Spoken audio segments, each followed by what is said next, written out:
Hari Om, Jai Gurudev. Kshamyatam. I think there was some internet issue, so we are late.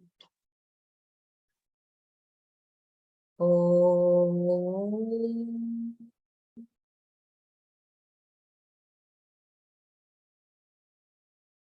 Om.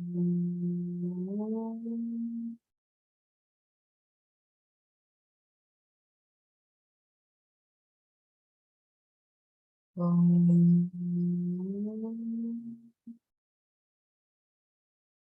Sahana bhavatu, sahanam bhunaktu, sahaviryam vavai, tejasvinavadhitamastu, ma vidvishavahai.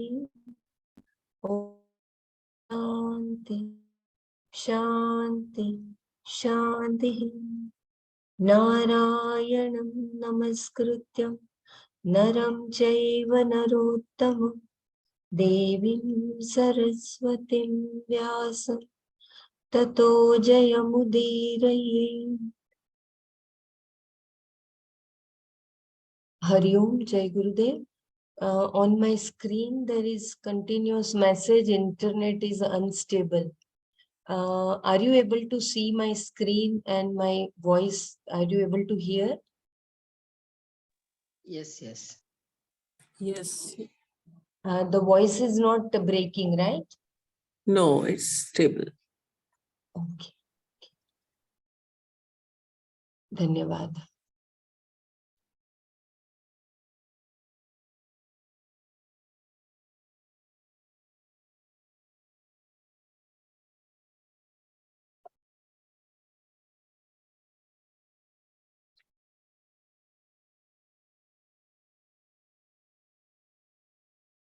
I think Brahmaji stopped yesterday for that Apuryamanam, right?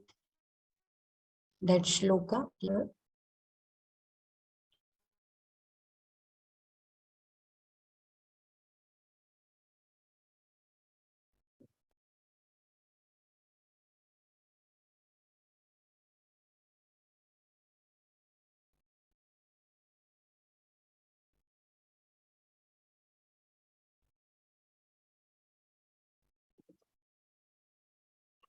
We will just see the previous shloka and then I will say this, I will chant this shloka as well. Are you there, Brahmaraji? If you are, just let me know if it is the same. आत्मौपमेन सर्वत्र समं पश्यति अर्जुन सुखं वा यदि वा दुःखं स योगी परमो मतः. If one who taking oneself as an example basis in all situations sees either pleasure or pain as the same, that yogi, O Arjuna, is regarded as the most exalted.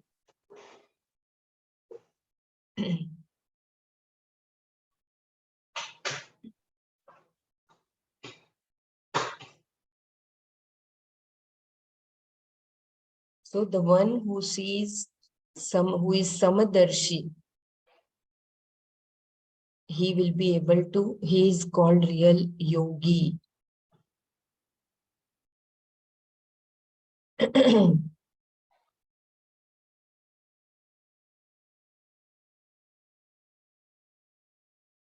So we have been seeing various characteristics as pointed out by Bhagwan and very well explained by Swamiji. The one who is Prashanta Chitta, the one who remains same in Sukha and Dukha, the one who remains Samshi in all situations, whose antakaran has purified. He is called real yogi.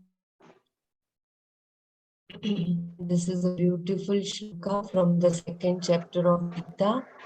Apuryamanam achala pratishtam samudramapa pravishyat tadvat kamai prashanti sarve sashanti kamak nakamakami. Apuryamanam achala pratishtam समुद्रमापविशन्ति Yadu तद्वत् कामाय प्रविशन्ति सर्वे स शान्तिमाप्नोति न कामकामी.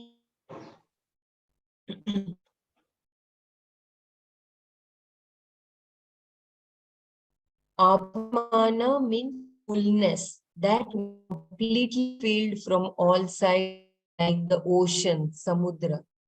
Achala means that the ocean remains its own glory and does not move around. Pratishtha is that which is well rooted, meaning the ocean is well rooted in its own glory. And to this ocean, waters enter.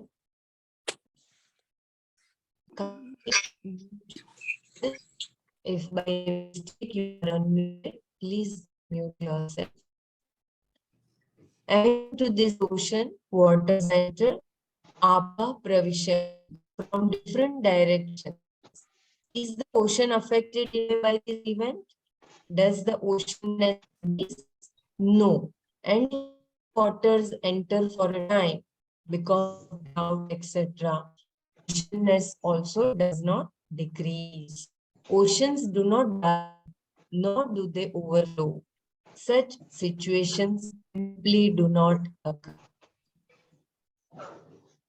So there is a beautiful comparison between the ocean water and water in the pond. The water in the pond keeps on like it is variant, right? If there is no rain, it will dry up.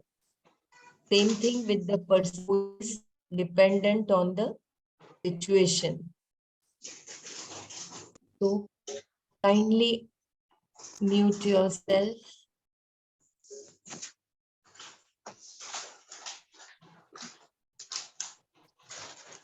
Lot of stuff.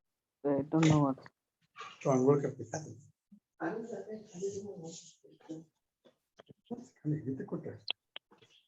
Fullness, kindly mute yourself. And Brahmaraji is is not there now.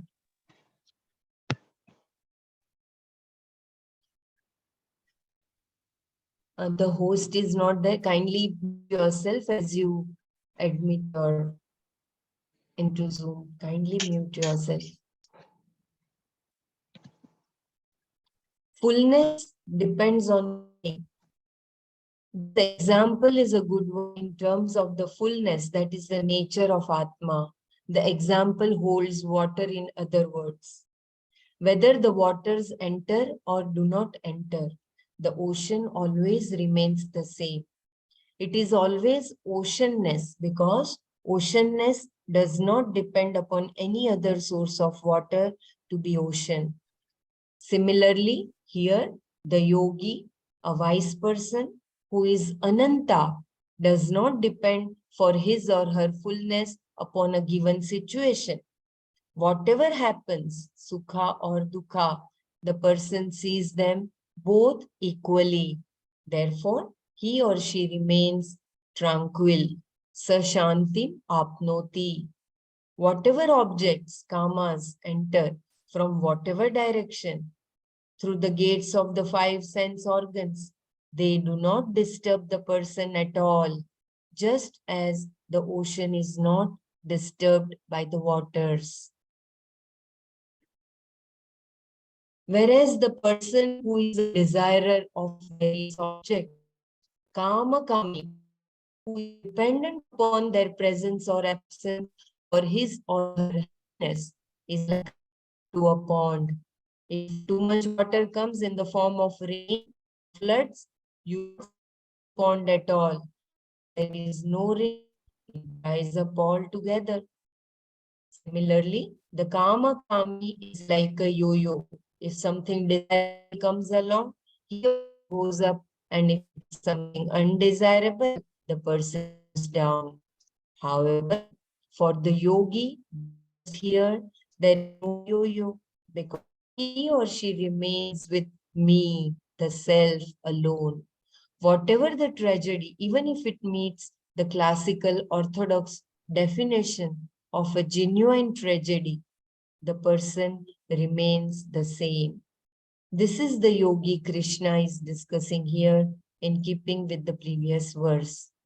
Thus, there are two interpretations possible here.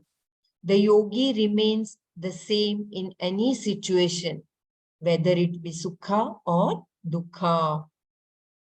And the yogi looks upon others as he or she looks upon himself or herself. This being so, the person will not perform a wrong action. To treat others as you would have them treat you is applicable to everyone, in fact.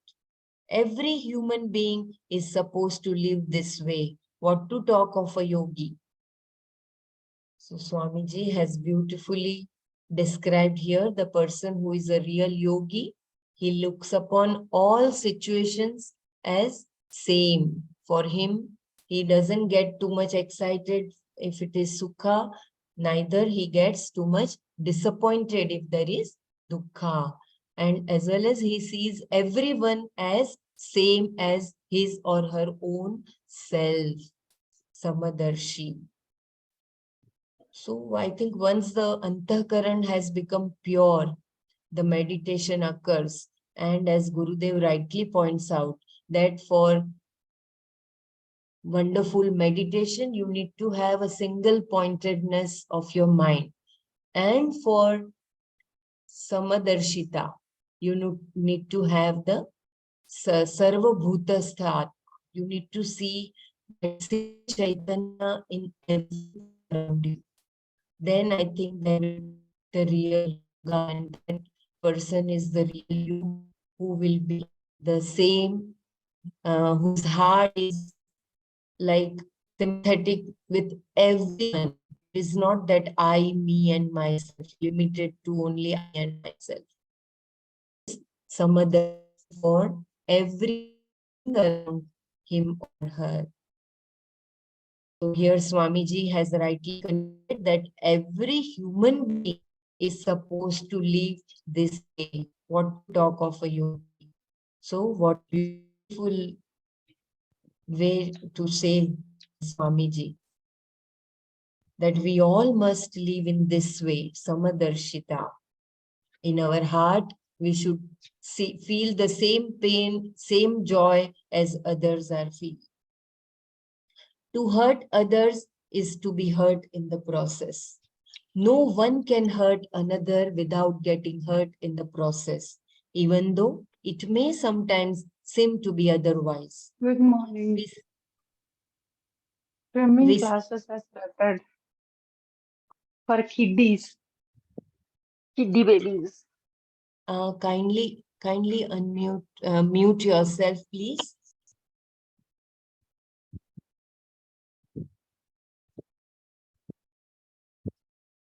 I will not be able to mute as Dhanyavad. To hurt others is to be hurt in the process. No one can hurt another without getting hurt in the process, even though it may sometimes seem to be otherwise. We see this even in tennis matches. You begin with love and then you fight to win. And when you do win, you are ecstatic. On the way to the net to shake hands with your opponent, you jump up and down and throw your racket into the air. You are very happy until you see the other person's sadness in having lost. Then all your joy goes. Do you know why? Because no human heart was ever made that cannot empathize with a person who is sad. You know what it is to be on the other side of the net, because you too have had days like that. Therefore, you cannot but pick up the other person's sadness immediately. Why? Because you can never hurt another without getting hurt in the process. It is just not possible. We think that there are criminals who have so hardened their hearts that they can automatically do harms to others. This is not true. Even psychopaths have spells of empathy because of how the human heart is. Insecurity is the problem. That you cannot hurt another without being hurt in the process is a fact for which there is a very simple rule. All human beings must follow what we call the order of dharma. This is the common basis for everyone, although it is not commonly pursued because of a fundamental insecurity. This fundamental insecurity is the human problem. The insecure person acts in unbecoming ways because there are priorities for the person based on likes and dislikes. Wherever these priorities are, there will be confusion in terms of values, unless the person frees himself or herself from the sense of being small. So this is exactly in line with the first shloka when Bhagavan began. You know, when there is a confusion because you are behaving on the basis of your raga and dvesha. So you are not valuing the universal values. You are valuing the personal values, and then there will be a confusion. So the person who does this the person who does this sees the sameness in all beings always. Sarvatra samam pashyati. It is very clear to such a person that whatever is good for himself or herself is good for others also. This then is the yogi whom Krishna praises here. If you want me to repeat anything or to read again, please let me know. I think this is all we have done. So I'm just quickly going through the text. If you would like to share your understanding, please let me know. My internet is showing instability. Just let me know.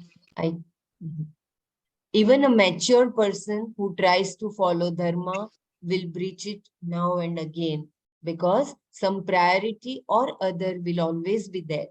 Thus, you find that there is legitimate criticism, legitimate hurting. Because you cannot always take the hurt, sometimes you will hurt back. And this is considered to be legitimate in human interaction. Only a jnani is able to view sukha or dukkha in the same manner, and therefore only a jnani can be free. This is why, with reference to all people, he or she is considered to be the most exalted.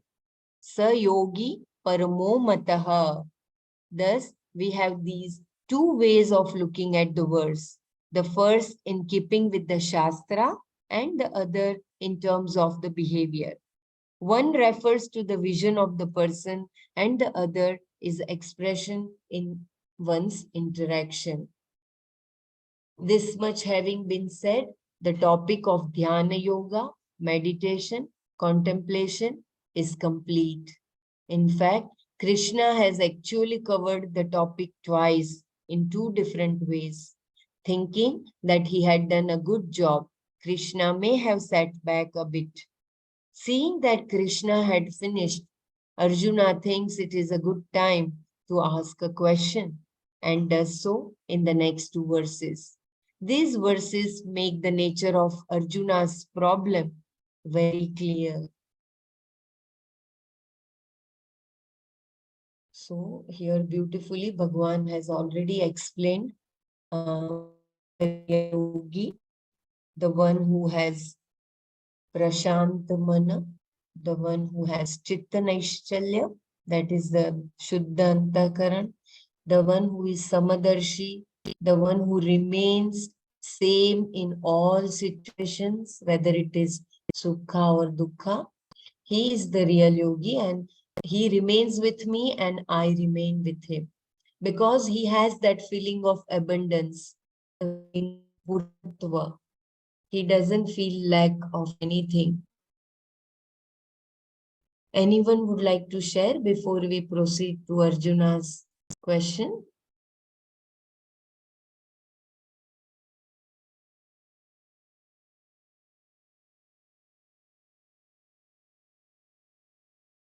I will just the Let's shloka. go forward this with this sloka.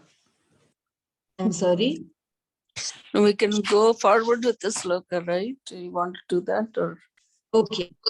No, I just wanted to chant those shloka once again. Bhagwan has prescribed as the Dhyana Yoga. Which one?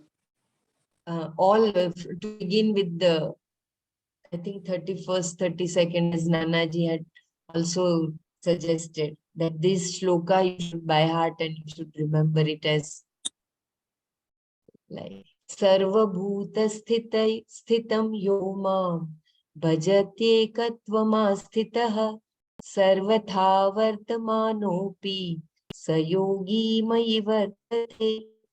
The one, the vision, having gained the oneness of me, abiding in all beings, that yogi abides in me, whatever he or she Yes.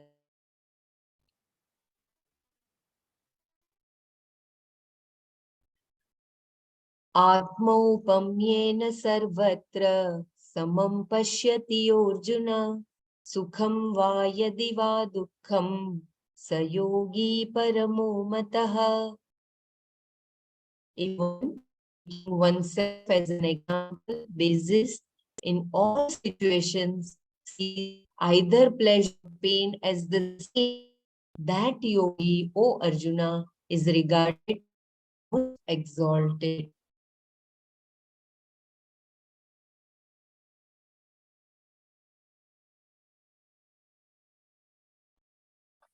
And beautifully, it is a reminder Apuryamanam achala pratishtam samudramapah pravishanti yadvat tadvat kamayam pravishanti sarve sashanti mapnoti na kamakami. Like the ocean water, there is always the fullness in the heart of that yogi who remains same in all situations.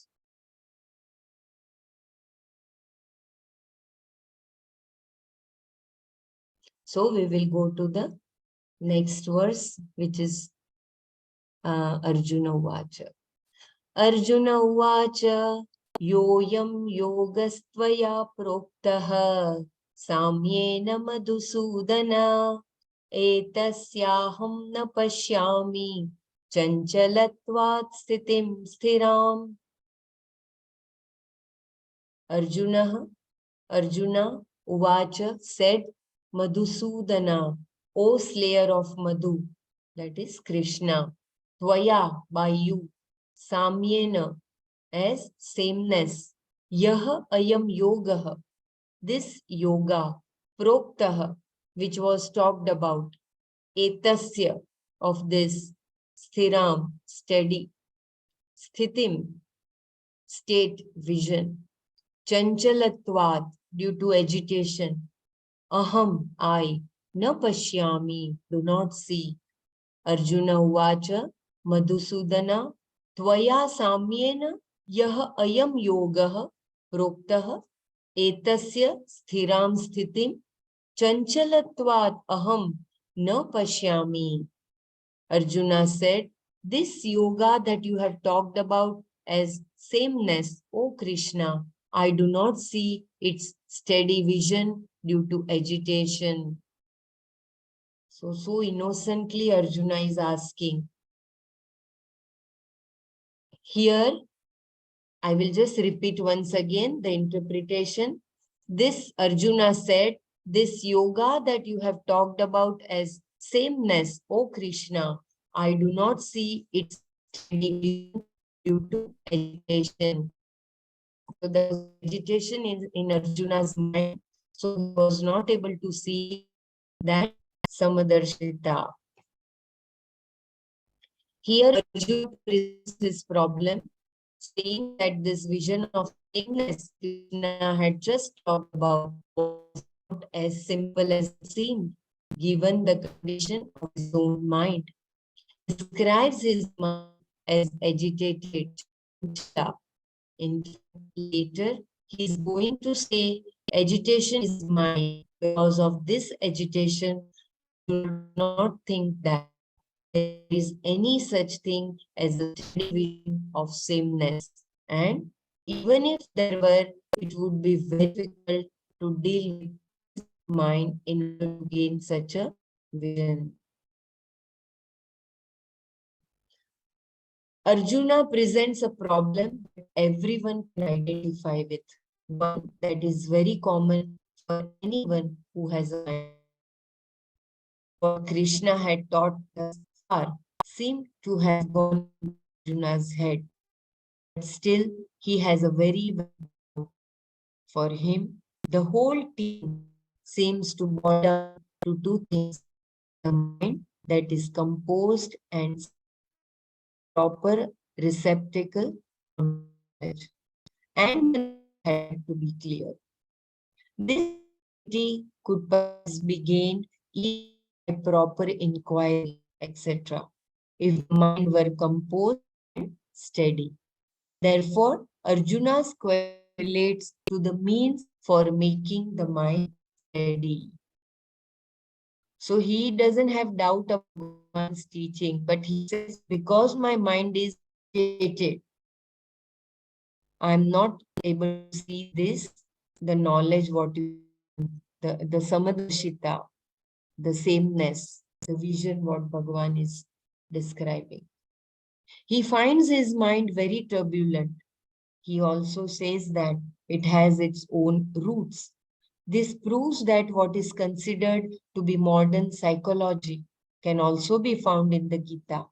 The mind does not seem to follow any rational way of operating. One may reason very clearly about how silly the mind can be, but still it has its own roots and its own modes of thinking.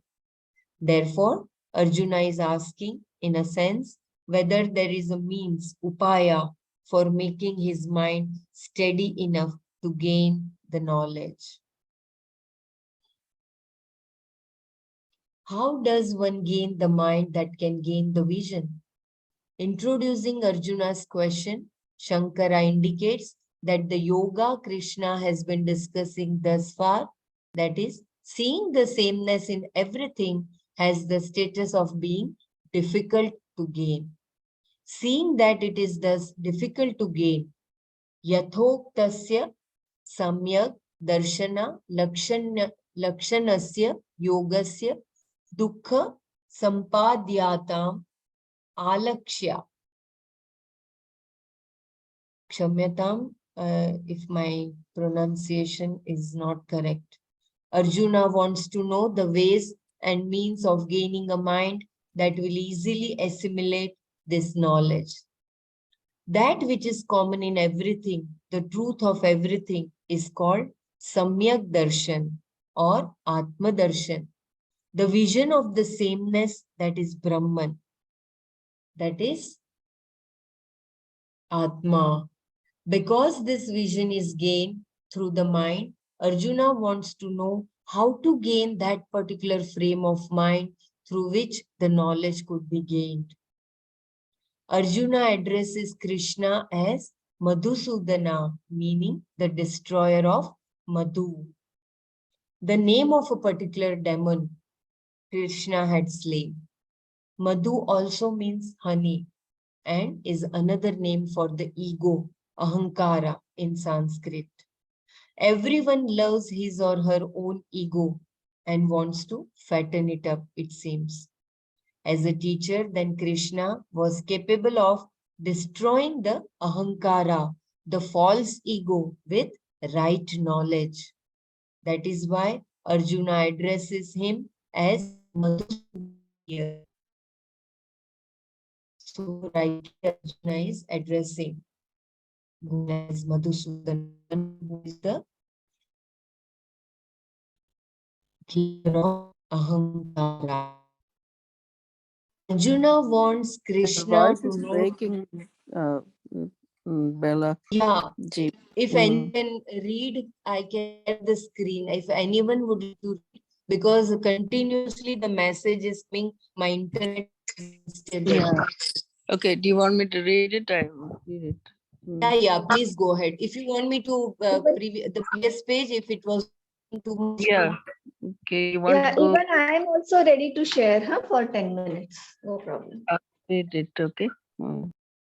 Yeah, I will be able to share till 7. Then you can just go ahead after that.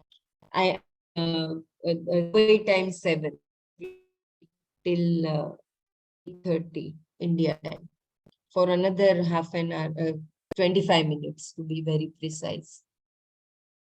Yeah, please go ahead, Dr. Mara.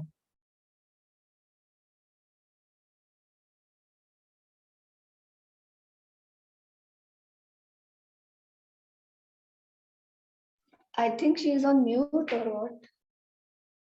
Dr. Mara, you need to mute. Yeah. And unmuted. Okay. You want me to start from this page or the next, this paragraph addresses as Madhusudana? No, that's fine. We'll just start from the That's fine. I can read it from wherever people want. Arjuna Okay. addresses Krishna as Madhusudana, meaning the destroyer of Madhu, the name of a particular demon Krishna had slain. Madhu also means honey and is another name for the ego, ahankara in Sanskrit.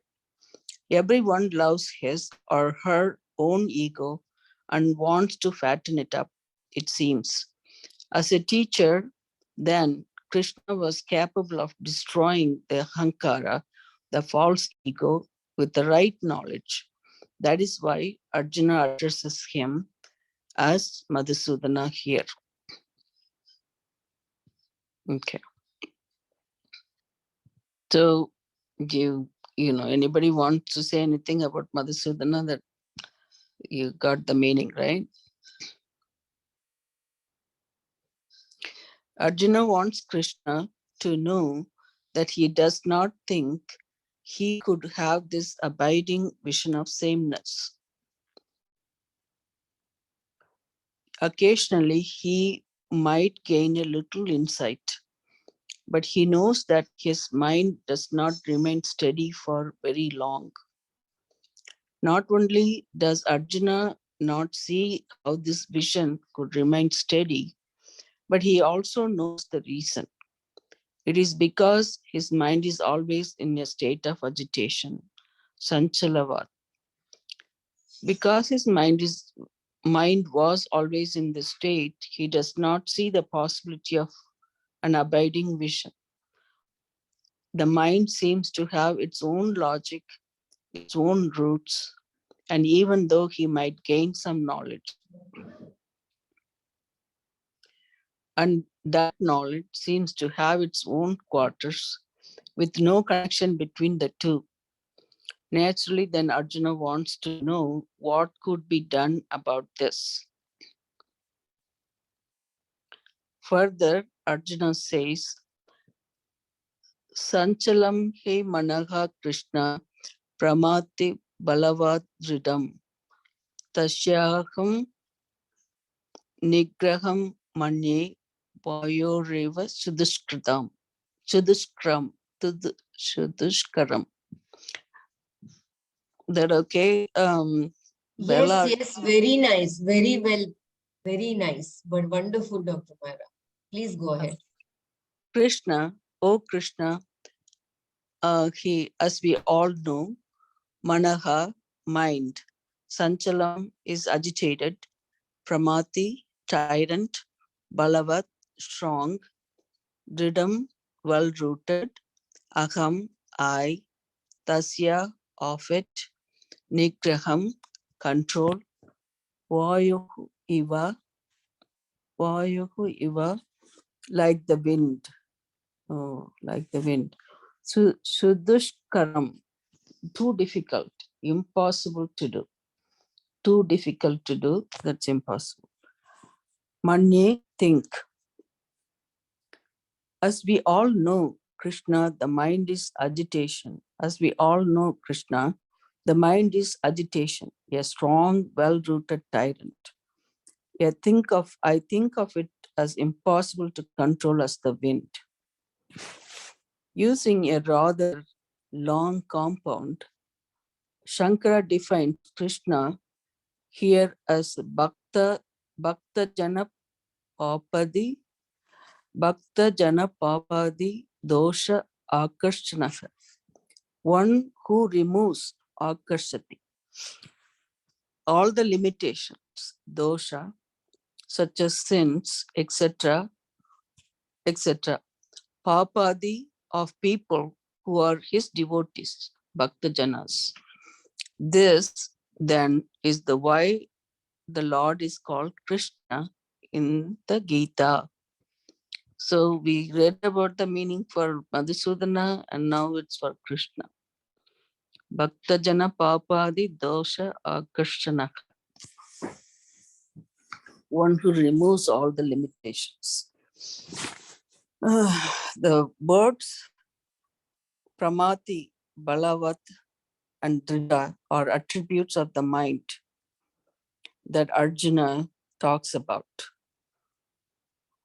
Not only is the mind Sanchala, it is also a tyrant, which is the Balavat, right? It's strong. And Pramati, okay, it's also tyrant Pramati, and that which shakes one up. To say that the mind is agitated, not enough. In fact, the mind is agitation. The mind has the capacity to bring one's senses, body, reason, everything under its control. It just takes charge of everything. One's reason does not seem to have any say over his mind. One reason does not seem to have any say over his mind, over this mind. For instance, no one volitionally wants to become sad, but one is sad.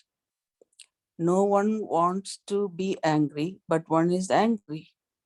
Emotions like sorrow and anger are all conditions of the mind and seem to have a hold over the person. One's culture, upbringing, status, and knowledge do not seem to have any say when one is angry.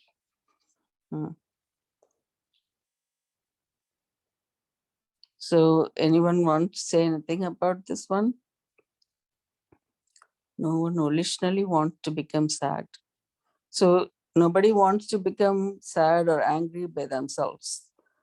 But then emotions happen in the mind. And they lose their culture, upbringing, status, everything when they're angry. In fact, one's culture seems to be totally forgotten and an entirely new language emerges, one that is not found in any dictionary. This language, although generally understood by everyone, since everyone uses it occasionally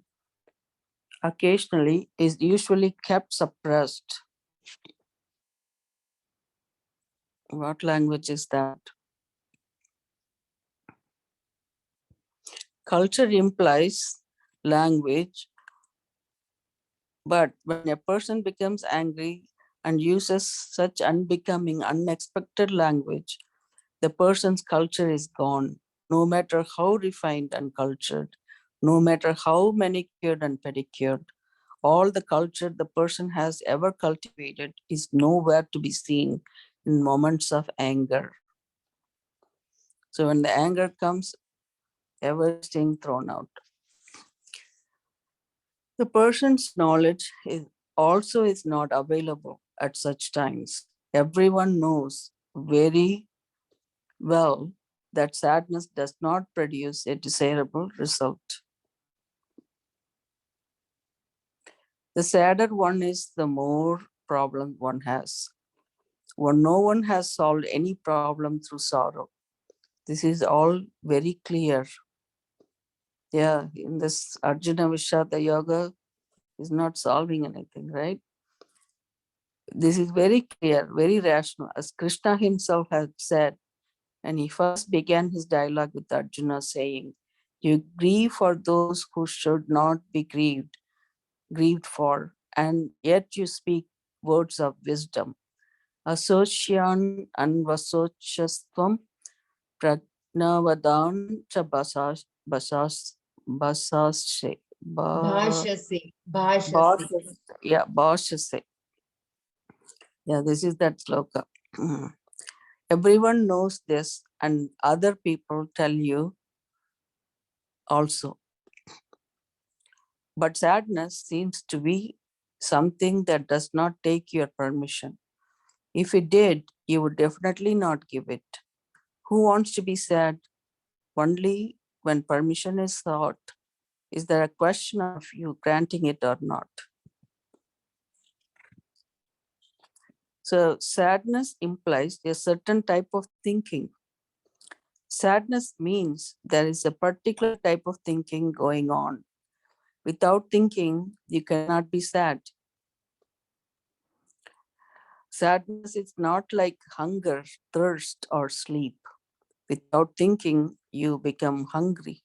Without thinking, you go to sleep, especially after a big meal. And in the morning, without thinking, you're hungry as a wolf. So to be hungry, you do not have to think, whereas to be sad, you do. In fact, to be sad, angry, hateful, agitated, depressed, frustrated, you need a you need to think a lot. So thoughts provoke all these emotions: sad, angry, hateful, agitated, depressed, frustrated, everything.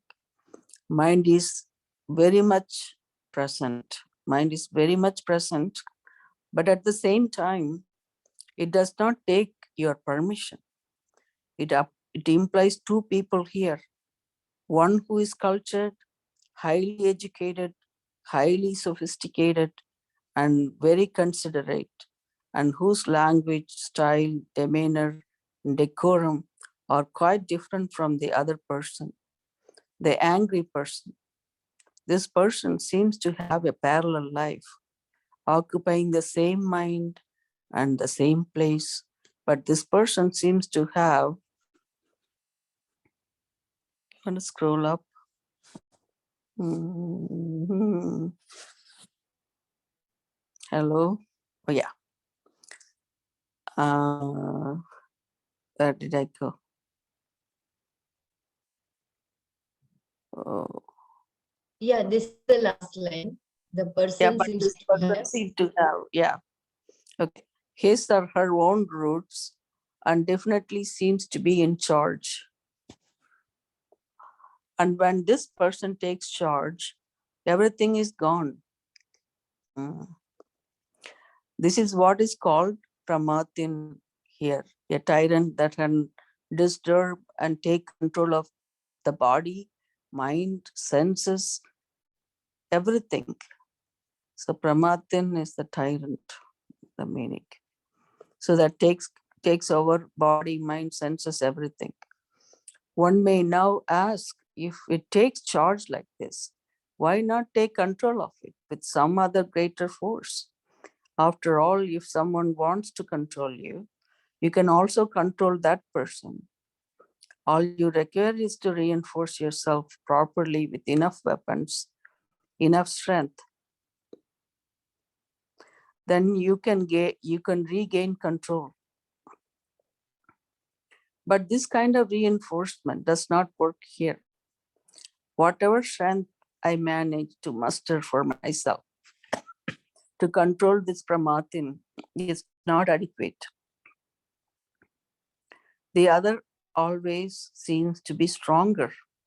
It controls me and it is strong, Balavat. Its hold is so strong that I cannot wrench myself away from its control. I cannot even wriggle out of it, nor can anyone else get out from under it either. Arjuna describes the mind as Dida here, meaning that it keeps one under its control. Just like the silk that winds around the worm, keeping it inside the cocoon until it grows adequately to come out. Dida also can be translated as well rooted. This mind has its own roots that seem to be so deep that nothing is strong enough to uproot it. Strong generally uproot things, but this mind cannot be uprooted by any storm. No amount of brainstorming can do it. So we read three things: Pramatin, Balavat, and Rida. So all these things are like how this mind has been, uh, the virtue of the mind. Okay. The mind has its roots in childhood. The mind has its roots in childhood and has picked up all kinds of problems from childhood onwards. As a child, one's perceptions are limited, and to those perceptions, others are added along the way. Thus, there is a certain core personality with a lot of added embellishments. Together, they seem to be a person, someone who is altogether different, whom we call the mind, the psychological mind. It is this psychological mind, the emotional mind, that Arjuna is talking about here. So together they seem to be a person, someone who is altogether different, whom we call the mind, the psychological mind. It is this psychological mind, the emotional mind, that Arjuna is talking about here, the mind that is Drida, that is well rooted, the well rooted mind that controls everything. To control such a mind, Arjuna says, is something he considered to be very difficult to do. Tasya aham nigraham manye. Manye sudushkaram. Dushkara means difficult. Sudushkara means very difficult. Arjuna compares any attempt to control the mind with trying to catch the air in one's hand. Vayuhu iva sudushkaram. The air is not available for catching. Therefore, to control it is impossible. Even if he tries to trap the mind somewhere, like one can trap air, he cannot do it because the mind would always be outside of the trap he set for it. He would just look at him, teasing him almost. Hmm. So, if you want to move up, well, yeah. Where did he go? Okay. Is this not what happens? You think you have given the mind a job to do, like chanting a mantra. Come on, turbulent mind, chant. Okay? Then you think that the mind is doing it until you find that it is outside somewhere. The mind may have taken you so far away that you do not know how long you were there or remember what you were doing before. Somewhere the mind trips you up and then takes you for a ride. It is so elusive that you cannot even set a trap for it. This is why the mind is compared to a monkey. Stress need not be a factor of agitation. Therefore, to have to do something with this mind is no small job. Arjuna said, and he lived in an era where stress was not the concern it is today. Since the society was not under so much pressure as it is today, Arjuna had a lot of leisure and did not have all the hurry that we have today. But still, he had a mind, albeit a very cultured mind, that was Sanchala. And if Arjuna's mind was Sanchala, you can imagine what the mind of his cousin, Duryodhana, must have been like. Arjuna, at least, they had no conflicts because he did not live a life of adharma. He always lived a clean life, an unquestionable life, which meant he slept well because he did not nurse any guilt inside. Whereas Duryodhana was a guilty person from head to foot with all the conflict that goes with the life of adharma. Arjuna was a man given to a life of dharma, right conduct, and right values, and great achievements also. Thus, there was nothing for him to smart or feel spiteful about. He was successful in all his pursuits and had a lot of titles showered upon him. In other words, he was a master of his age, a man who, on any given day, could be proud of his life and his achievements. Everyone in society looked up to Arjuna even before the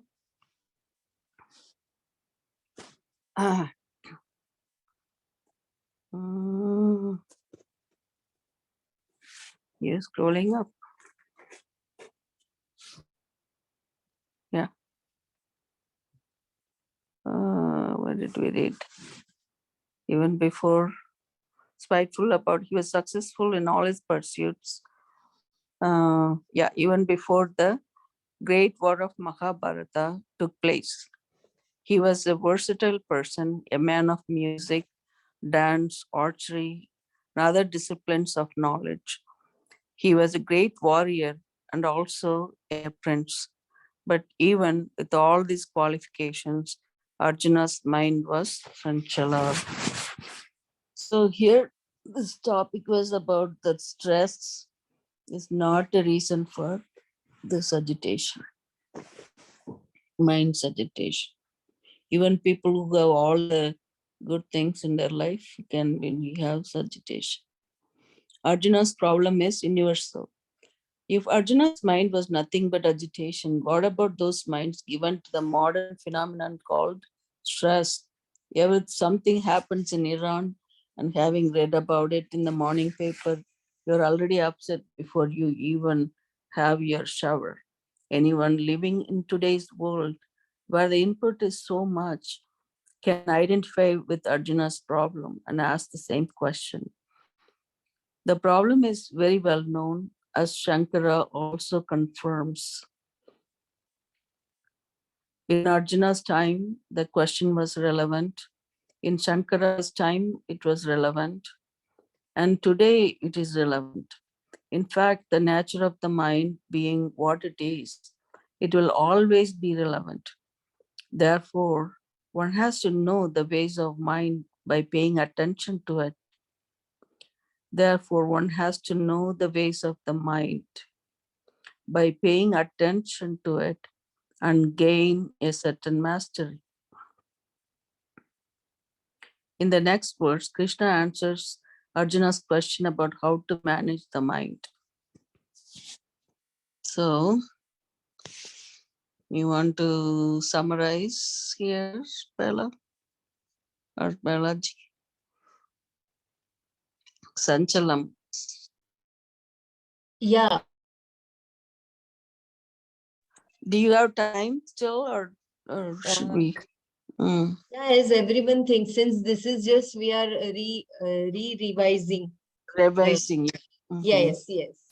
So it is like it is most applicable in our present situation, since we all, in the times of Arjuna, when he was having a quite luxurious life, still he was having that chanchalamana. Then what to think about our time, where So we are. basically, yeah, if you want to go back to that slokam, because the three things, the attributes of the mind, right? Like it explained as a tyrant, like Paramatin and uh, Balavat and Drida, right?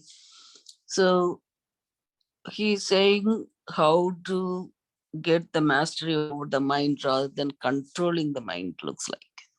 So you cannot control the mind uh, just like that. Is that what I got? About?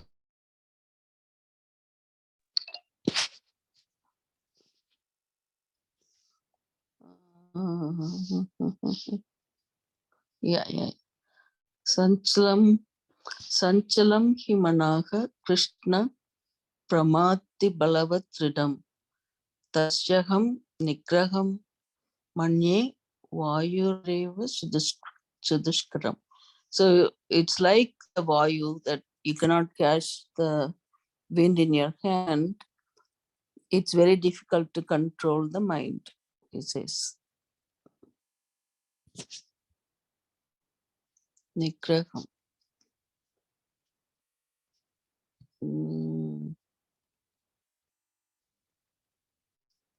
Nigraham is a control.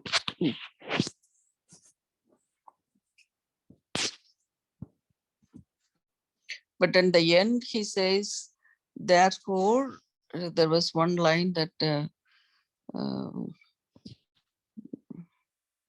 the end, it said, we read something about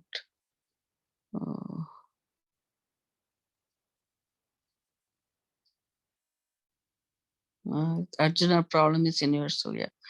One has to know the ways of the mind by paying attention to it to gain the certain mastery. So um, we have to know how the mind functions, our own mind functions. So then that we have to pay attention a lot to figure it out and to gain certain mastery over it. It's like, my son, I was talking to him the other day, he was saying like how hard to bring up a child because they don't listen, right? They suddenly get angry, throw things and all this like little kids. So he was saying how he's bringing up, he has a dog, he doesn't have a child yet. The dog, you expect certain function, like certain thing to happen. So you have to have so many things like environment, equipment, and having this positive um, thoughts, like, or positive feedback or whatever to the dog, that to do what you want the dog to do, meaning like behave, otherwise it will be running all over and can bite people and things like that, right? So he said, Mom, I'll be a better father, and it's now that because I bringing up the dog, he said. Like that, to me, the mind is something like that. It's not we can shout at it and control it, right? We have to do all the dhyana yoga, the previous verses was nice. What you mentioned earlier, Balaji. Okay. You want to go further? Or anyone want to say, summarize or about those two sloka? Anyone, I mean, if you want to go ahead, you can go ahead, and but I will not be able to share the screen. Or you want to stop here for Manana. How about everybody? Shall we stop here for Manana? And anyone is ready with the second or third shloka of the present chapter? Yeah, I can do that third sloka. I did. Oh, that's wonderful. So after we will just, if we don't want to read further, then we can just we can close our eyes for a few seconds, and then we can open for our Manana contribution, our whatever takeaways for from today's Manana. Since it is so much applicable to our day-to-day living, so I will request everyone to share. We will just close our eyes for a few seconds, and then we can have our discussion, please.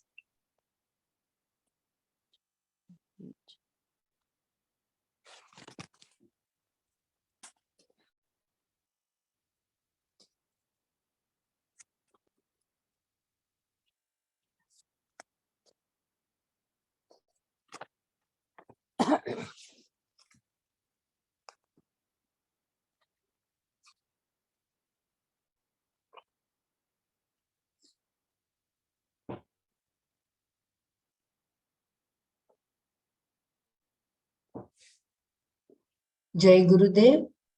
Kindly share. If you want anything to be repeated, just let me know. I will just share the screen, and you people can read.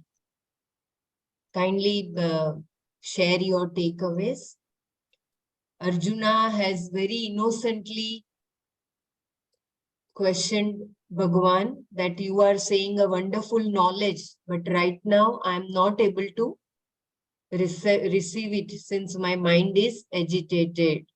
And he goes on to say the mind is agitation.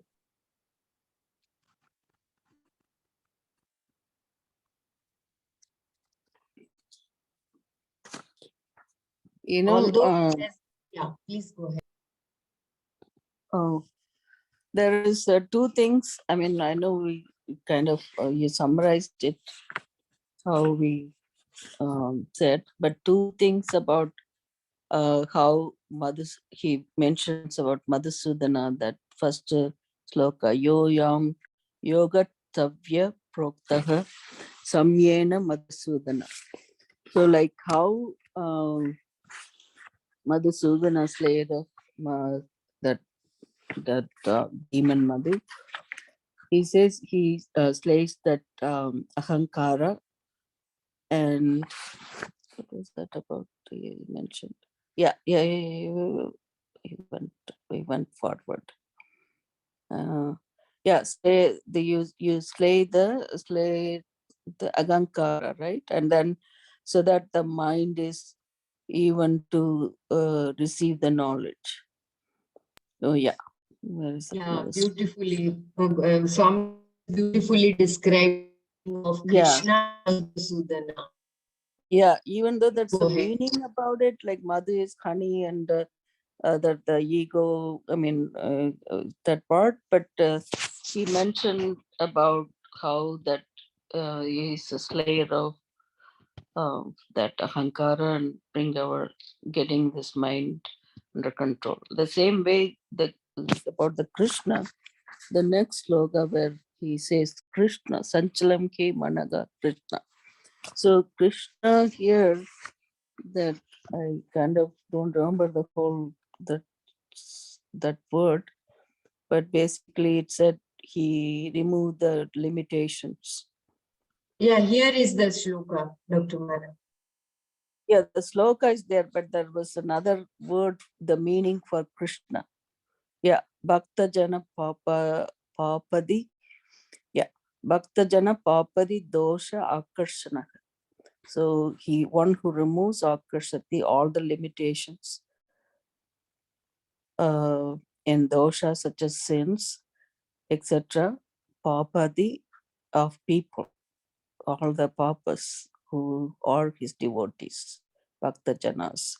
So that is also, really using rather long compound. Shankara defined Krishna here as Bhakta Jana Papadi Dosha Akarsanaka. That's very nice. Of course, we reviewed that the Mati Balavat Sridhar is the attributes of the mind. So that's a thing about it I wanted to recollect.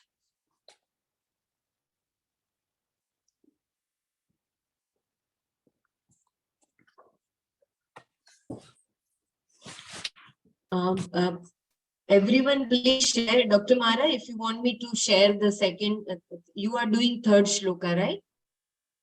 Yes, I will. As Yesterday, Brahmaraji has, Dr. Brahmana did the second one. is I'll it? just Okay. decide the three. Yeah, she did yesterday.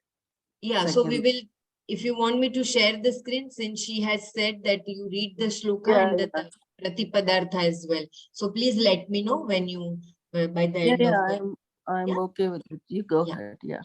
yeah. Jai Gurudev, this, sorry to interrupt, this Mm. Adhyaya 6 Pratipada Padartha, this, you can make this file available so that we can It prepare is there copy. on the group, my dear. It has gone back too much.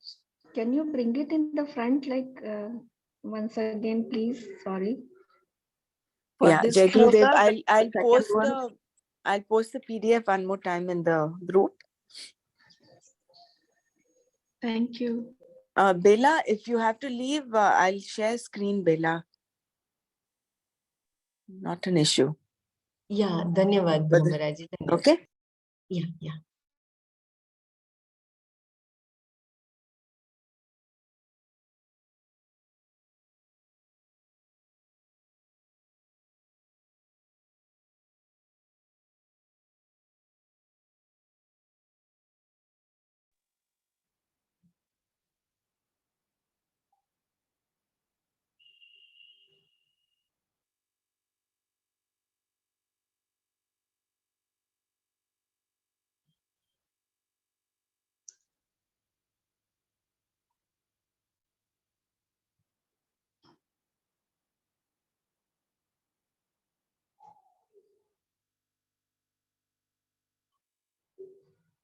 Yes, Dr. Mara, you can go ahead with verse number 3. Go on If sharing your any, contribution. yeah. Meanwhile,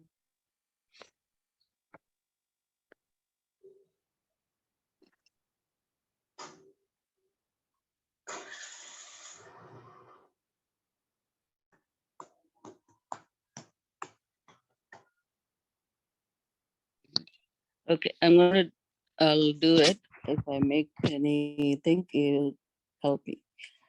Aruk, aruk, aruk, aruruksho muner yogam karma karana muchyate.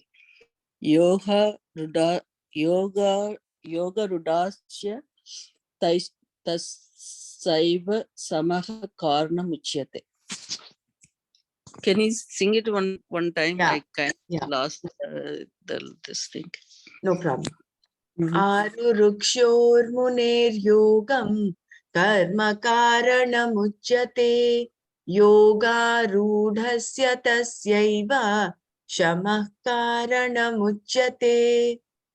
Okay, thank you. Yogam, the contemplative disposition of yoga, that is dhyana yoga. So that your contemplative disposition of yoga. Yoga means yoga. Here it implies the dhyana yoga. Aruruksho muneha, for the discriminating person who is desirous of attaining. So aruruksho is discriminating person who is desirous of attaining. Karma yoga. Karanam means uchyate is said yoga arudasya for the person who has already attained this yoga. Tasya, for him or her, samaha, total renunciation. Eva, alone. Karanam means uchyate is said. I'll read this what do you call this one? The summary of the meaning for this sloka.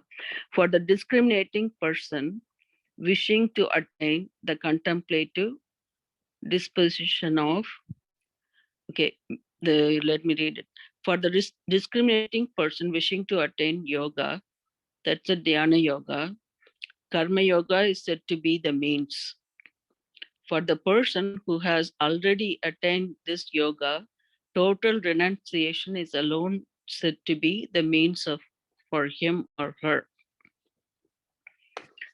So what this means, like I kind of want to go back in a way I could explain this. Mm, The raga dveshas is the reason for our problems. So I'm going like a little backwards why the karma yoga is needed. So to remove our problems, the means for remove our problems is karma yoga. Karma yoga is helps you to prepare the mind for the dhyana yoga. So that's what this is, the karma karana muchyate. So then preparing for the dhyana yoga, which is for the meditation, right? So the why we need meditative mind? The meditative mind, again, here it says the meditative mind is not created at your will, as for Swamiji. Such disposition happens when you are ready for it. So the readiness is created by the karma yoga. So that is why the karma yoga is important. As in the first line, it says, Arukshor Munir Yogam Karma Karana Uchyate. Karma is the karma yoga, Karana is the means to get prepare your mind. So the readiness is created by the karma yoga, then becomes the sadhana, the karma yoga becomes a sadhana to prepare your mind so that the contemplate, oh, well, I kind of mixed it up. Arukshosu is the one person who, for the discriminating person who decides to attain. So that is what this is about. So when you do the karma yoga, you prepare the mind, so that helps to climb, to mount the horse of, that's what it says here, to mount it help you to develop, have the capacity for the person to meditate, like, or to perform the dhyana yoga. So the meditator contemplate. So then yoga arudha. Then once you get to the dhyana yoga part, then the yoga arudha means like who detach from all the activities. Basically, renunciation happens through the knowledge. So that means like you don't do any activities that's not the right meaning for it. But it is basically, it says, when you say renunciation um, of all activities, then you you're not the doer. The knowing that that person is not the doer. So that is what that means. So basically here, it gives the, so Bhagavan Krishna implies that how you go by step to get there. Without karma yoga, you can't get into dhyana yoga. But then karma yoga does not get you to receive, gain the knowledge. Only the knowledge will help you to gain the knowledge, gain the moksha. So that's one I kind of read from here. I don't know, I made any sense, but it just, I went like, therefore, total renunciation, sama, is to be taken as knowledge.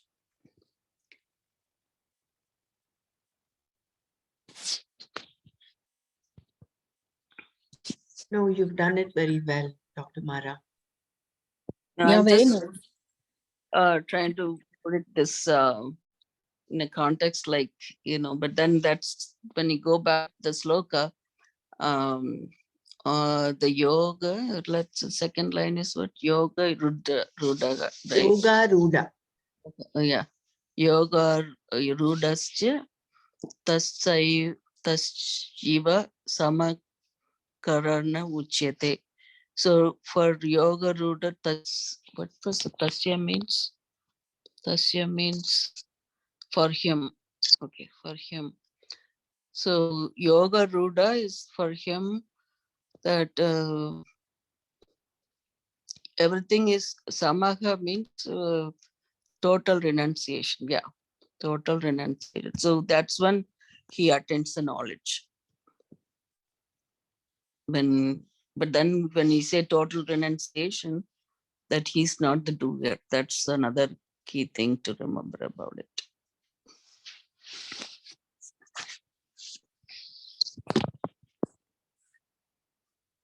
Yet he will do the activities, but then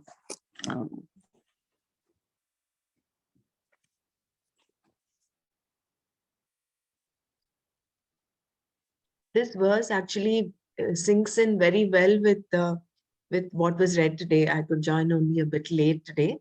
Arjuna's predicament of Chanchalam Himana Krishna. Because for an Aru Ruksha is someone who's like climbing a mountain. right. Aroha, it is that wanting to climb. So someone from being a normal person, he wants to become a Climb. dharmic person. From there, he's doing karma yoga. Karma yoga alone will not lead one to moksha, but that is a necessary step to create The that first antakarana step, shuddhi. Yeah, yeah.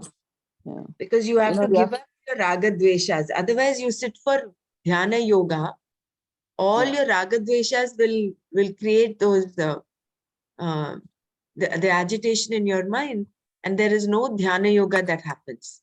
Yeah.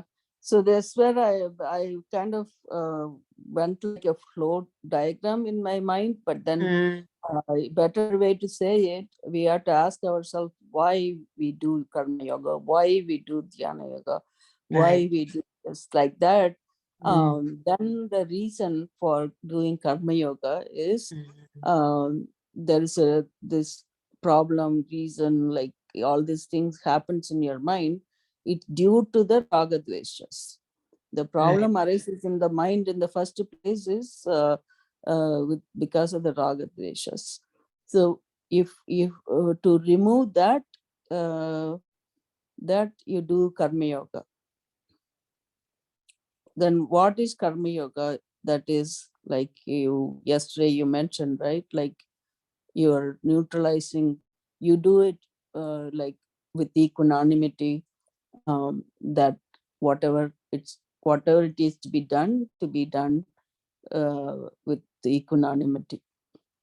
So you don't have any raga dveshas. So that prepares your mind, preparing the mind. So we talked about mastering the mind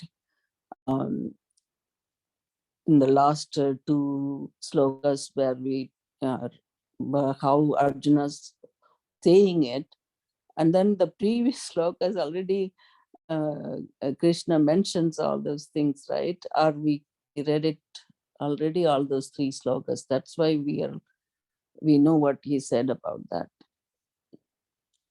preparing the mind. Maybe it will come in those three slokas, right? The Asamshayam, that the one he was talking Yes. about. And then the dhyana yoga itself, like you said,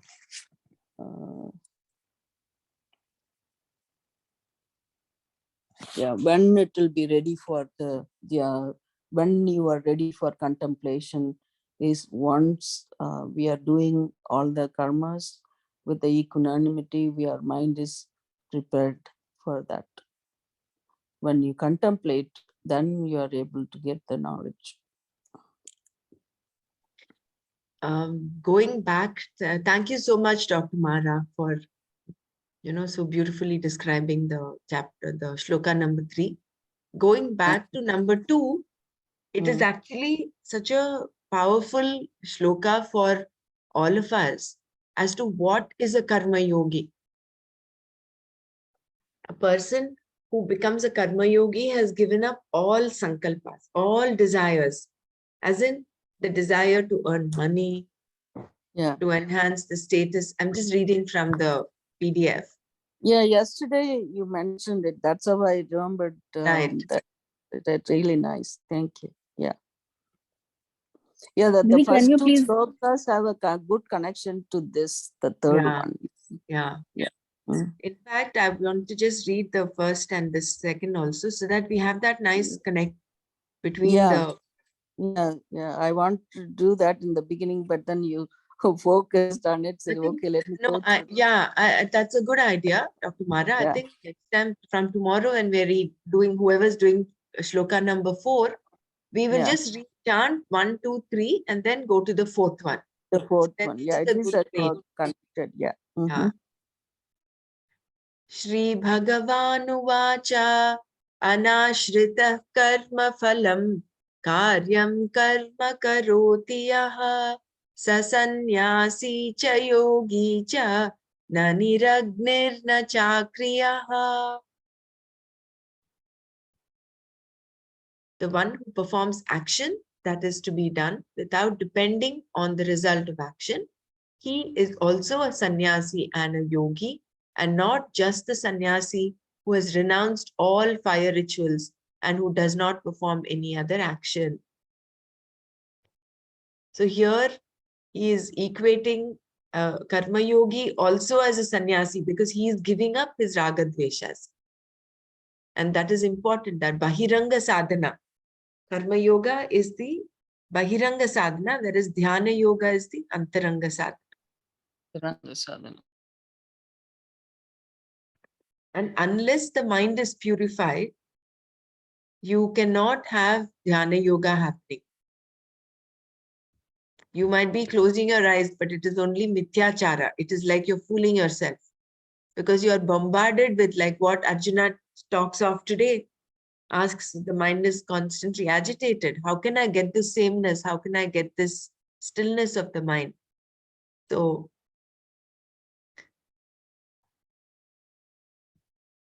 meditation, this is a very good takeaway from the shloka number 1.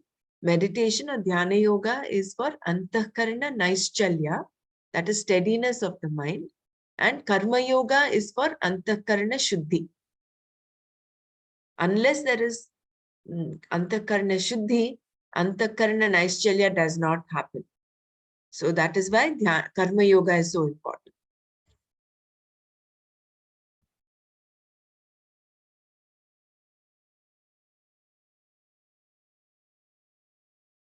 And then we have the second shloka which says,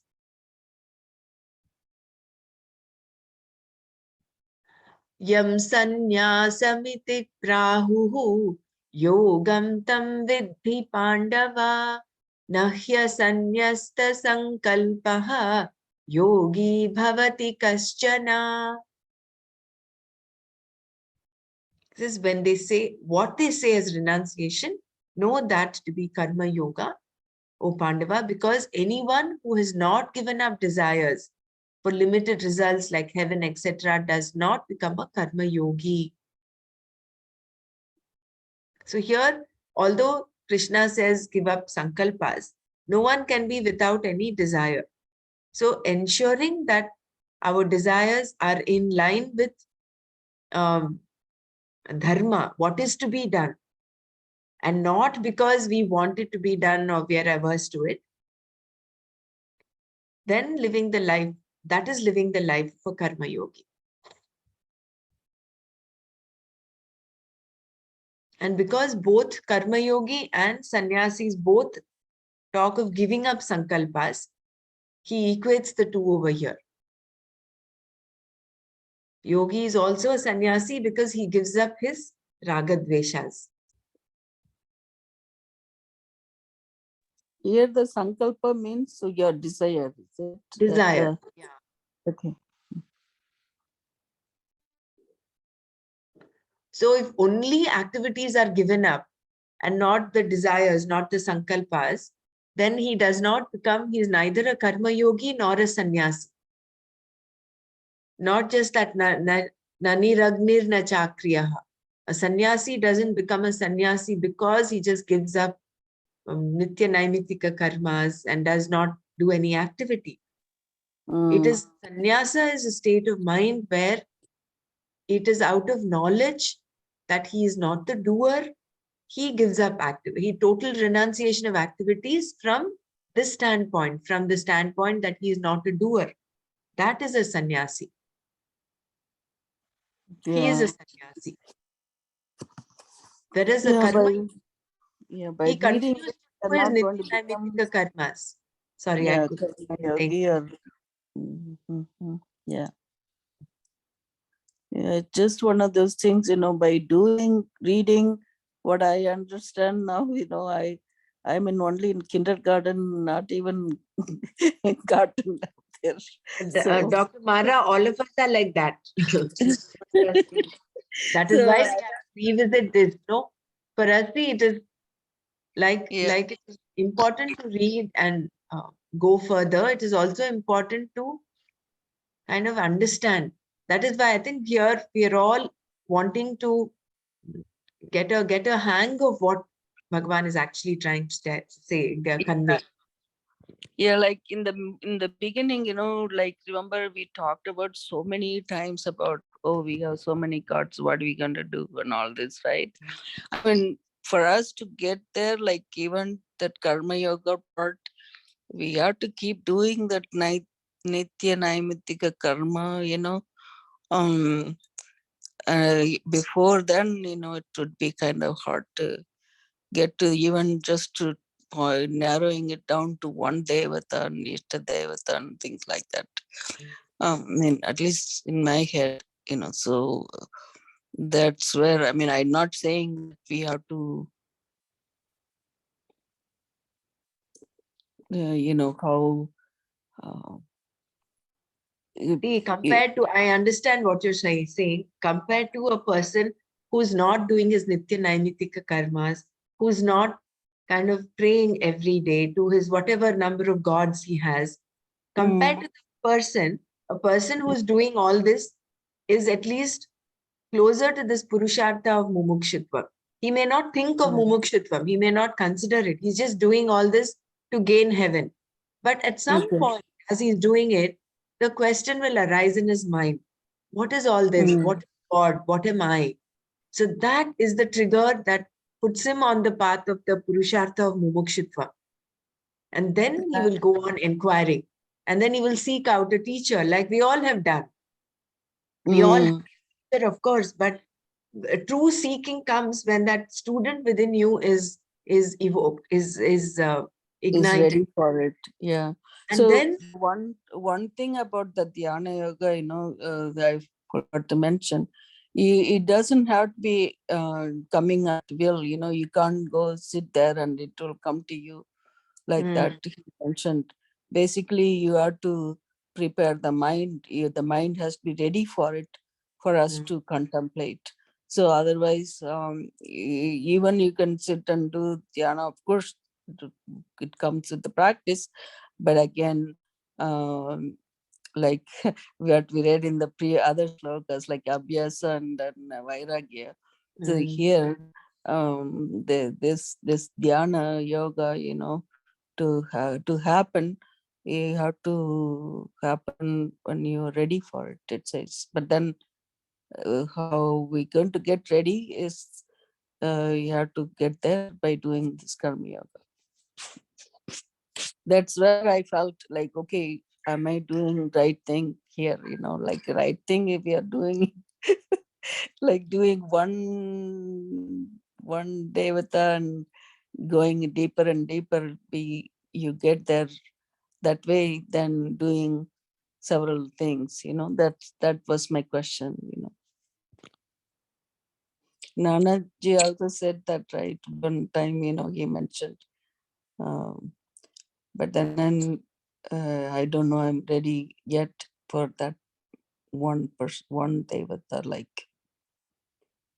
yeah, I think we don't need to wait for that moment and then start dhyana yoga.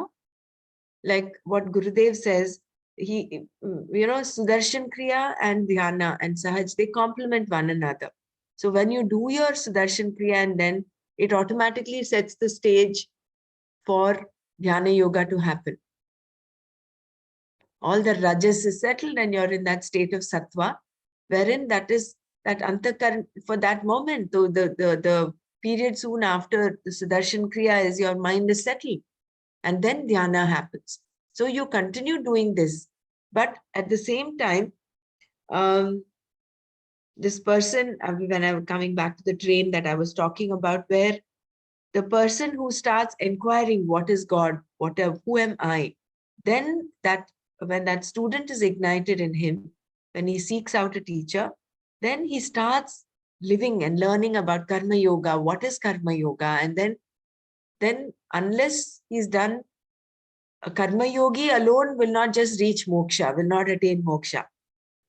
He has to prepare. Karma yoga is for removing all the filters of raga dvesha. That is what karma yoga is. So it purifies the mind to such an extent that it sets the stage ready and it prepares the mind for dhyana to happen.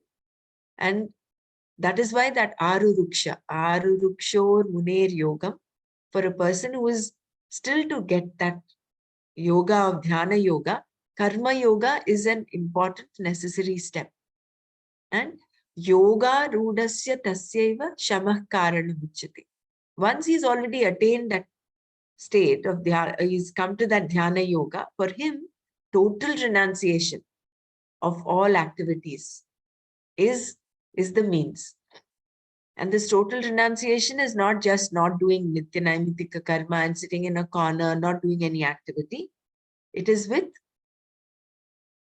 knowledge that he is not the doer, that is total renunciation. That is shama. And a yoga ruda is a jnani, whereas a aruruksha is a karma yogi, is a person on the path. He still has to attain.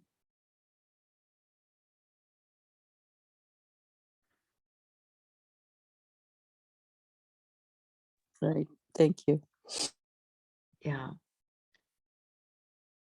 Arurukshoर्मुनेर्योगं karma karanamujjate yogarudhasya tasyaiva shamah karanamujjate. So who is doing sloka number 4 tomorrow? Which is yadahi nendriyasyartheshu.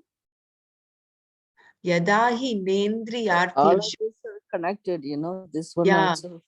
Na Nice. karmasvanushajjate sarva sankalpa sannyasi yoga rudhastadochyate. I will post the chapter 6 PDF again in the group, and I'll email it so that it is there with you in your email. So And then Madhuri wanted it, this one. yeah, I will do that. So does anyone want to share anything?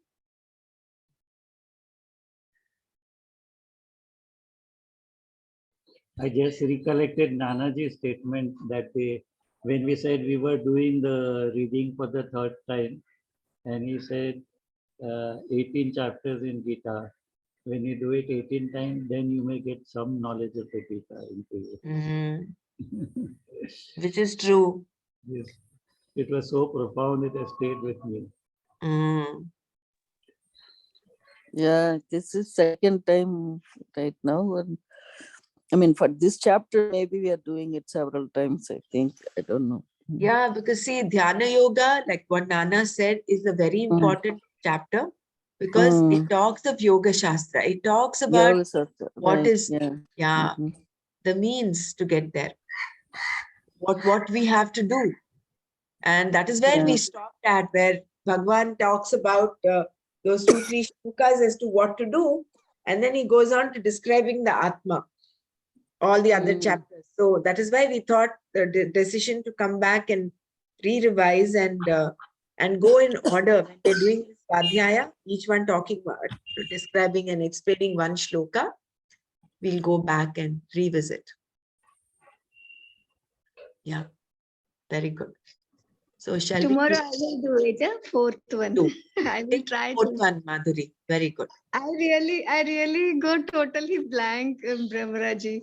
इतना करके भी ऐसा लगता है वापस back to हाँ, zero ऐसा ही kind of. होता है ना. So when you we finished up until 6th chapter. We are in the 6th chapter. When you go back, then sometimes it looks blank. So that's what Nana said. That is what actually is meant by Gita going through you. It is not you Gita. So, Dr. Brahmara, the other one I want to mention, I don't want to get you into that. I thought as I was remembering, I thought I'll tell you. The other day, Dr. Savita was saying about that prana sloka, right? Yeah, today I was reciting as I'm doing one chapter every day, the 5th chapter. There I came across this sloka number 28 or 27. Excuse me, sorry. Also talks about this apana, prana upana. Yatendri, I think 27 and 28. Yatendriya mano buddhir munir Moksha parayana. moksha parayana vikatecha bhaya krodha ya sada mukta yevachaga. Oh, the before that is a sparsan kritva bahir bayan chakchushus chaivantare Bruvoho. Yeah. prana panau samau kritau nasabhyan taracharino. Taracharino. Correct. Yeah. So that one, is that shutting out all the external sensory contacts, fixing the vision between the two eyebrows, controlling the outgoing and incoming breath flow with the senses, mind, and intellect fully restrained and free from desire, fear, anger. The sage who aims at liberation as his highest goal, and he's very liberated forever. This is another book I have, the Gita book, so I'm just reading from it. Yeah, So, understand. so this is another one. I'm not sure what Dr. Savita was, I mean, of course, she was talking about it. This one says, like you're fixing it, two eyebrows.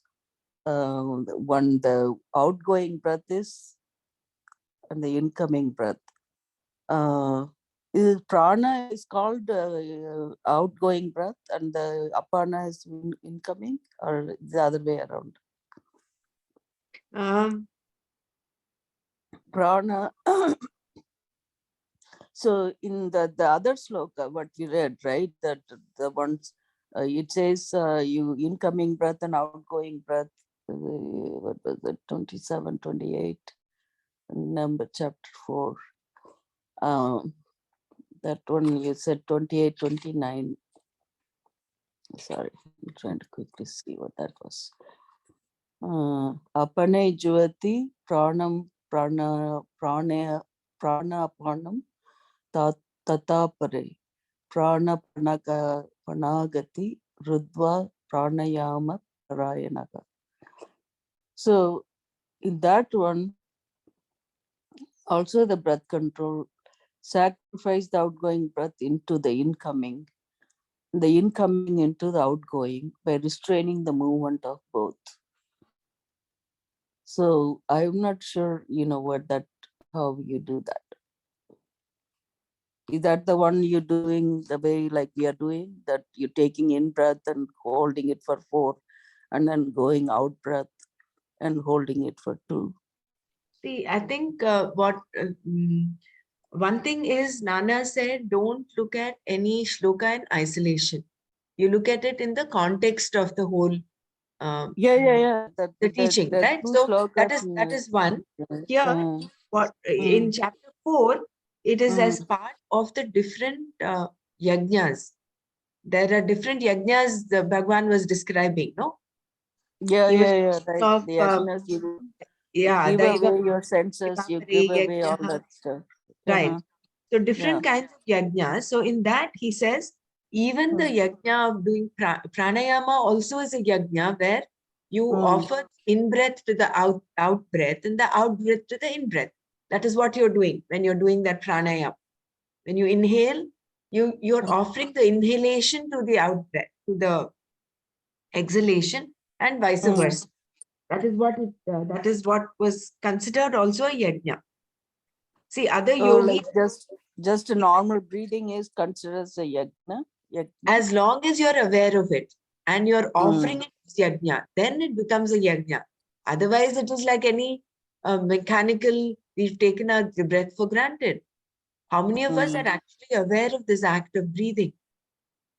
And if you can do this with awareness, then your mind is not going to move away from the present moment. It will be here and now, isn't it? So that's such a beautiful aspect of pranayama where so other yogis offer the act of exhalation into that of inhalation. Even so, others, the act of inhalation into that of exhalation. There are still others given to the practice of pranayama, breath control, who having regulated their diet and controlled the processes of exhalation, inhalation both, pour their vital airs into the vital airs themselves. All these have their sins cleared away by sacrifice and understand the meaning of sacrificial worship. So that was in chapter 4. Yeah, that's what I was wondering. Of course, I still need to read. I was thinking about going back to that Nana's, that video to see how he had explained it. I forgot completely, but then I go back in this one also. But it just Jai Gurudev, I did not mean to confuse you, Dr. Mara. It was just that when you get aware of your breath, and you just be aware and you see how for how many seconds the inhalation and exhalation is going on, then you will see that whenever you are doing some activity, your breathing become fast, and when you are sitting in a or after meditation, you see your breath. There's a lot of difference between the breath.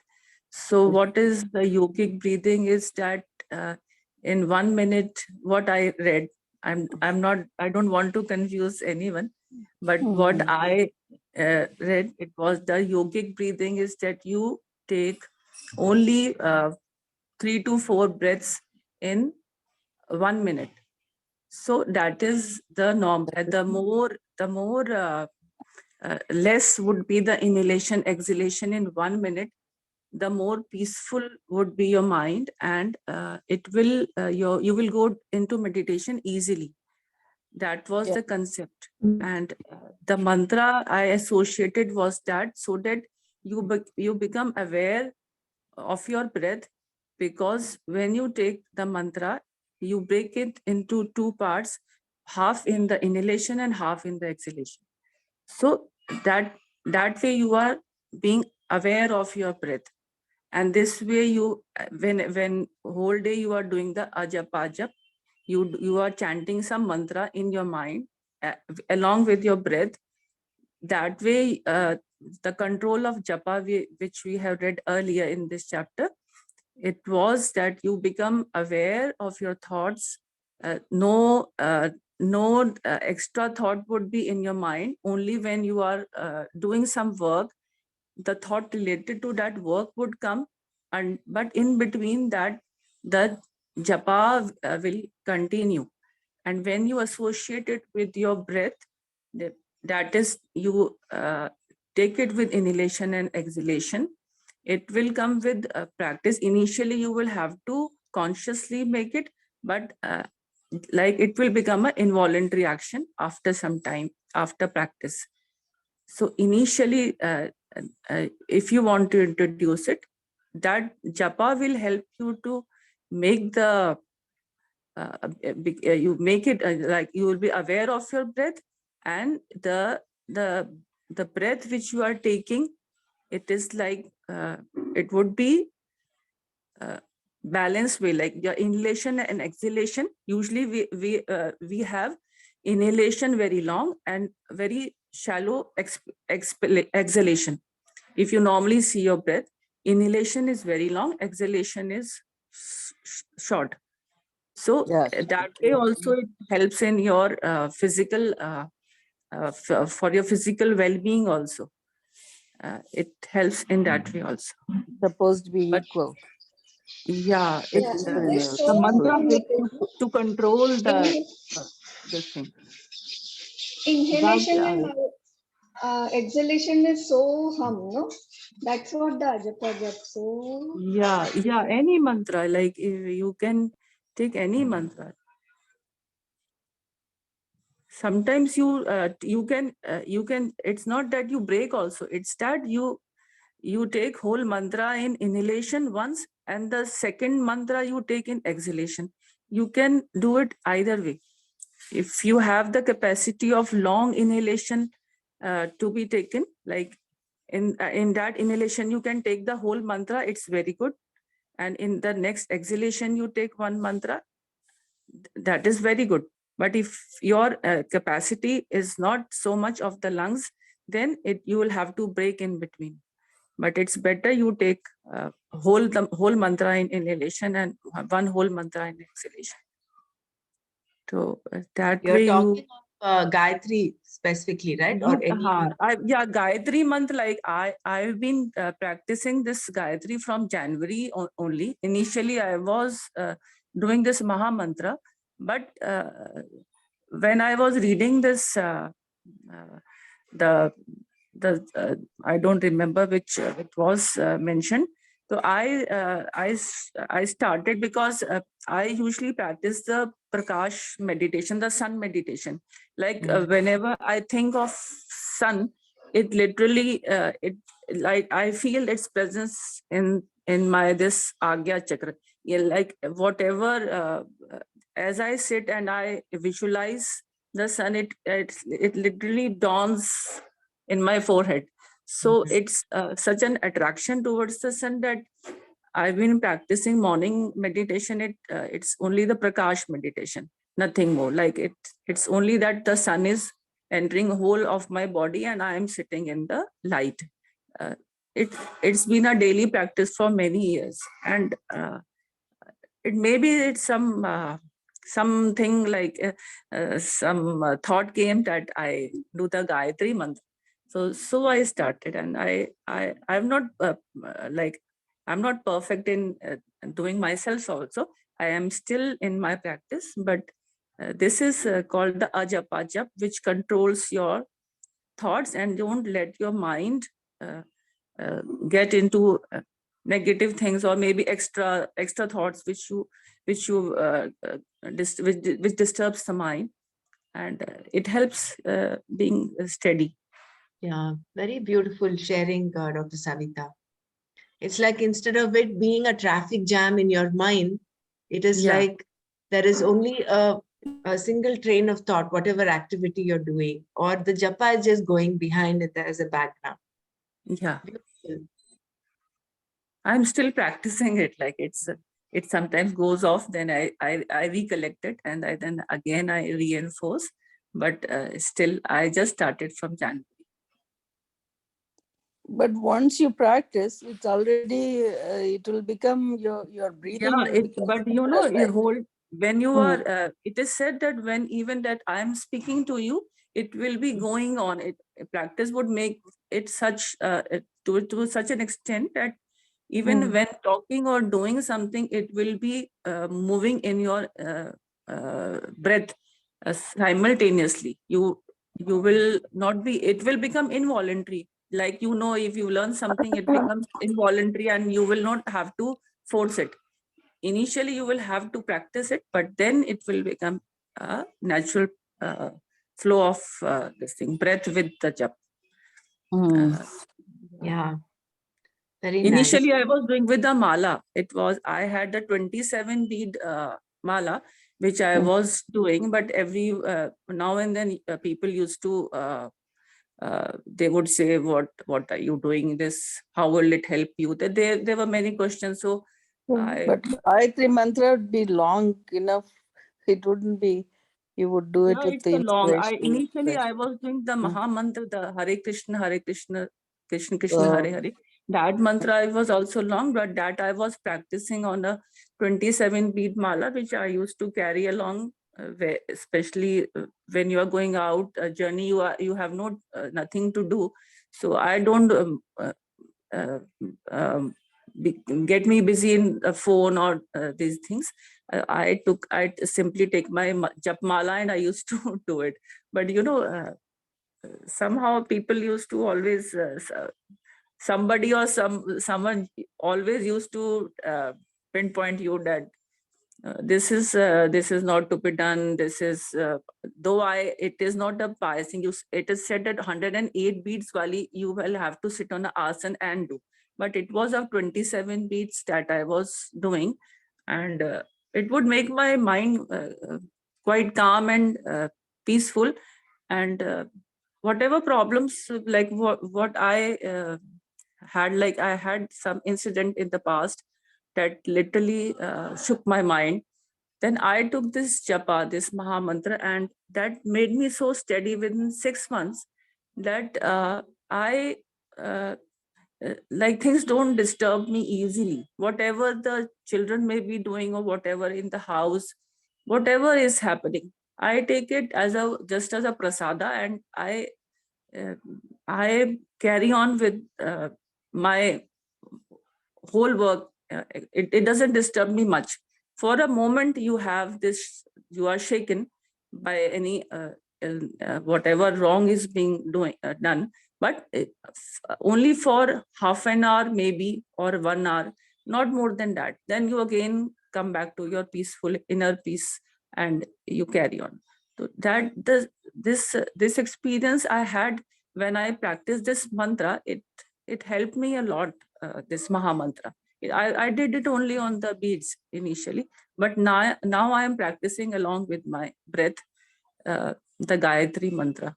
It's like it's ingrained in my cell, I think, the Maha Mantra, but now I have to focus on the Gayatri, so it is taking time because that mantra keeps repeating. When sometimes with Gayatri the Maha Mantra comes along, you start chanting that.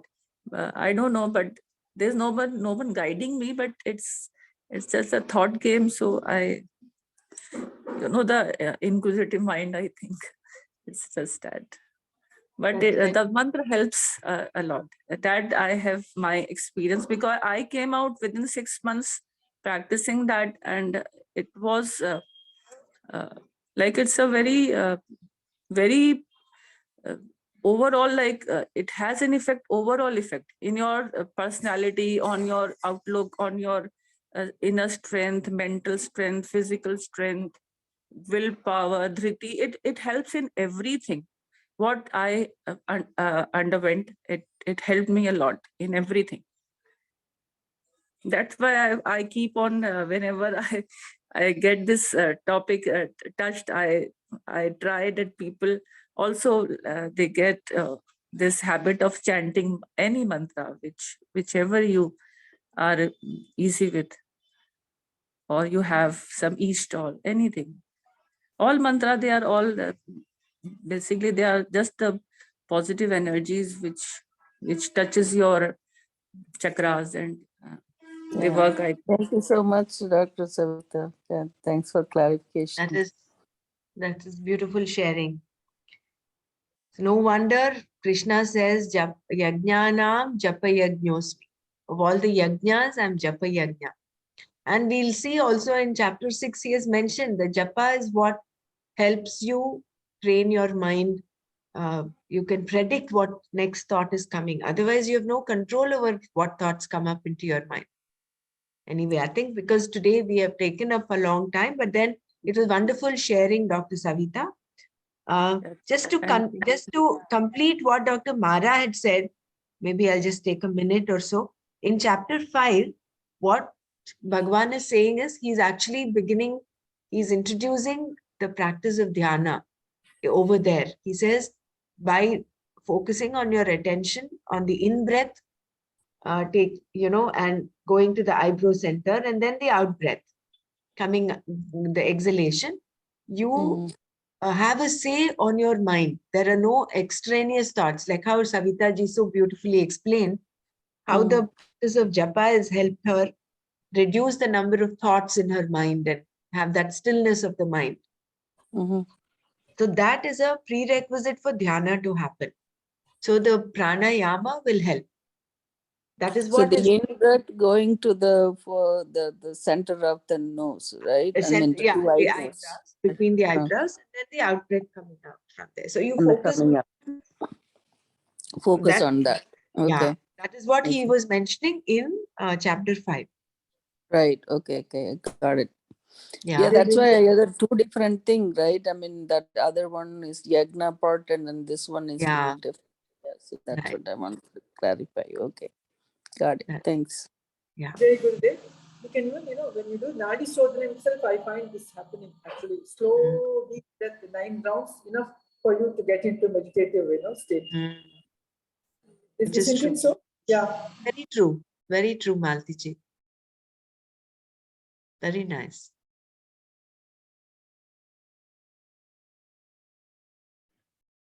So shall we close here today, and then we'll take up Shloka 4 tomorrow, along with continuing our regular Manana.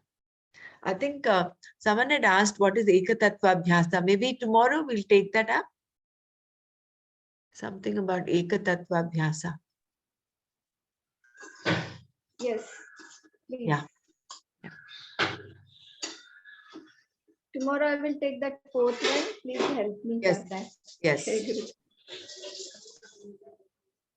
Om Loka Samasta Sukhino Bhavantu. Om Shanti Shanti Shanti. Om Tat Sat Shri Krishna Arpanamastu. Jai Gurudev.